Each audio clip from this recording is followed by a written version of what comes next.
Assalamualaikum warahmatullahi wabarakatuh. Jekoners, cerita dalam video ini berdasarkan cerita dari keterangan Raden Suryadijaya alias Bahmian atau Mil, putra kedua Raden Somarejan penemu makam Syekh Qurol Ain di Karawang. Seperti yang dikutip dari website Pelita Karawang yang sudah ditayangkan Senin, 30 Juli 2012, pukul 18 waktu Indonesia Barat. Kebenaran dari cerita dalam video ini, hanya Allah yang Maha mengetahui, kisah yang sebenar-benarnya terjadi.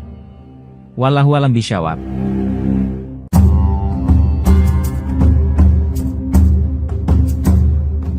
Dikisahkan pada abad ke-17 ada seorang yang bernama Raden Somareja alias Ayah Jin alias juga penganten Sambri. Beliau keturunan Munding Kawangi dari leluhurnya Kerajaan Galuh Pakuan Pajajaran yang diminta bantuan oleh Kesultanan Cirebon, untuk mencari di mana adanya atau tempatnya Maha Guru leluhur Cirebon yang bernama Syekh Qurol.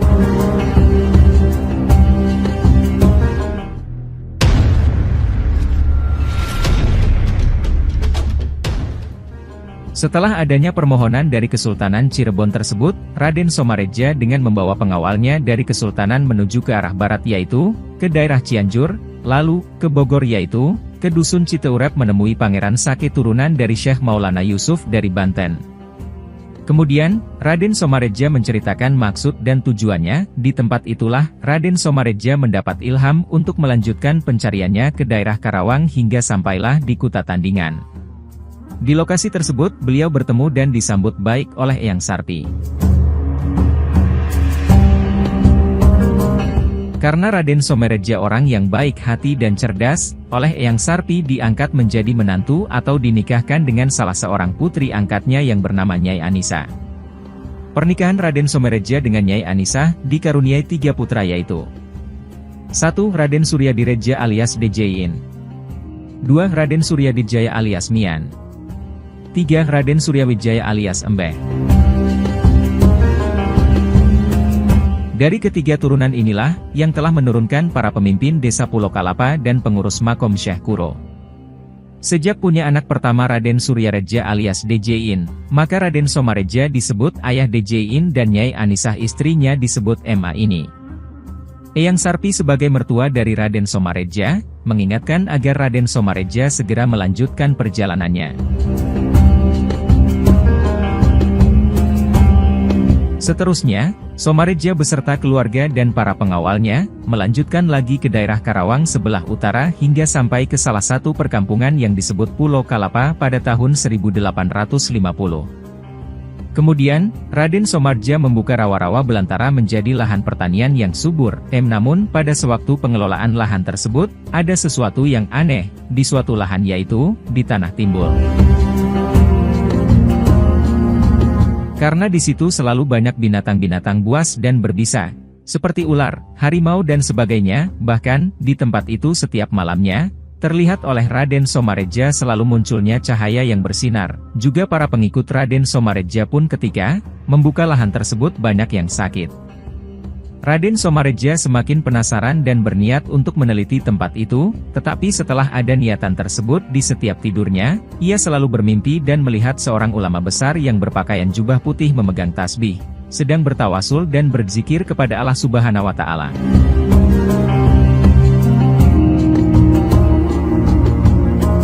Hingga 3 kali mimpi itu selalu muncul hal yang sama. Dengan berulangnya mimpi yang sama, lalu Raden Somareja melakukan istiqomah dengan hati yang tulus dan ikhlas untuk memohon petunjuk dari Allah Subhanahu wa Ta'ala. Namun sebelumnya, beliau melantunkan adzan terlebih dahulu di tempat tersebut, tiba-tiba ada yang menyahutnya. Ketika dilihat, di depannya ada cahaya yang bersinar dan bersuara serta mengatakan bahwa beliau adalah Syekh Qurol.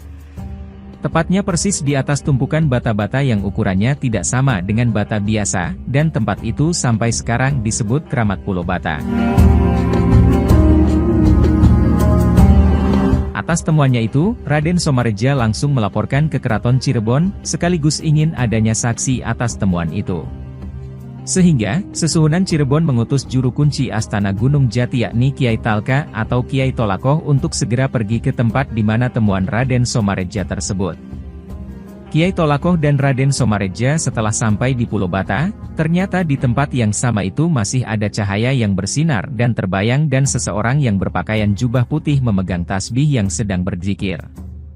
Dan ketika diberi salam, bayangan orang yang sedang berzikir itu, lalu menjawabnya sambil memberikan pesan, jaga dan peliharalah tempat ini, insya Allah akan membawa keberkahan untuk semuanya.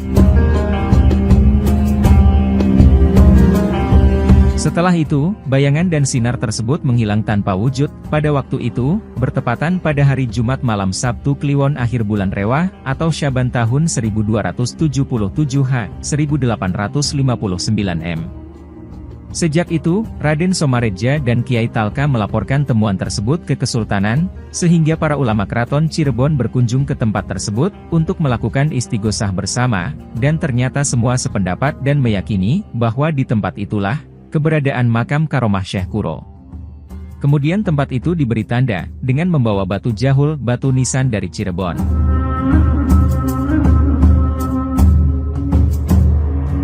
Hal tersebut diperkuat oleh Sunan Kanoman Cirebon yaitu, Pangeran Haji Raja Adipati Jalaluddin saat berkunjung ke tempat itu dan surat, penjelasan sekaligus pernyataan dari putra mahkota Pangeran Jayakarta Adiningrat 12 nomor, P062 KB, Peja 12, 11, 1992 pada tanggal 05 November 1992 yang ditunjukkan kepada Kepala Desa Pulau Kalapa. Dari sejak itulah, di setiap Jumat malam Sabtu akhir bulan Syaban diperingati Haul Syekh Kuro dan di setiap malam Sabtunya, ribuan jamaah mengadakan zikir, tawasul akbar di makam Syekh Kuro Dusun Pulau Bata Desa Pulau Bata Kecamatan Lemahabang Kabupaten Karawang. Atas amanah tersebut, Raden Somareja memelihara tempat itu hingga wafatnya, pada tahun 1916 Masehi dan dimakamkan di Dusun Kerajaan I Desa Pulau Kelapa. Untuk mengenang jasa-jasanya, makam Raden Somareja pun di setiap harinya ramai dikunjungi peziarah. Sebelum Raden Somareja alias Ayah Jin atau Pangeran Sambri yang turunan Munding Kawangi Raja Galuh Pakuan Pajajaran meninggal, beliau memberikan pesan atau wasiat kepada turunannya, untuk melanjutkan melihara makam Syekh Kuro dan Syekh Bentong dipelihara dan dikelola oleh turunan Raden Somareja. Demikian sejarah ditemukannya makam Syekh Kuro ini, diambil dari keterangan Raden Suryadijaya alias Bahmian, atau Mil, putra kedua Raden Somarejan yang ketika wafatnya berusia 105 tahun. Dan dimakamkan di dekat makam Syekh Kuro Pulau Bata pada tahun 1950 Masehi. Semoga video dapat bermanfaat dan menghibur Jekonars. Terima kasih. Wassalamualaikum warahmatullahi wabarakatuh.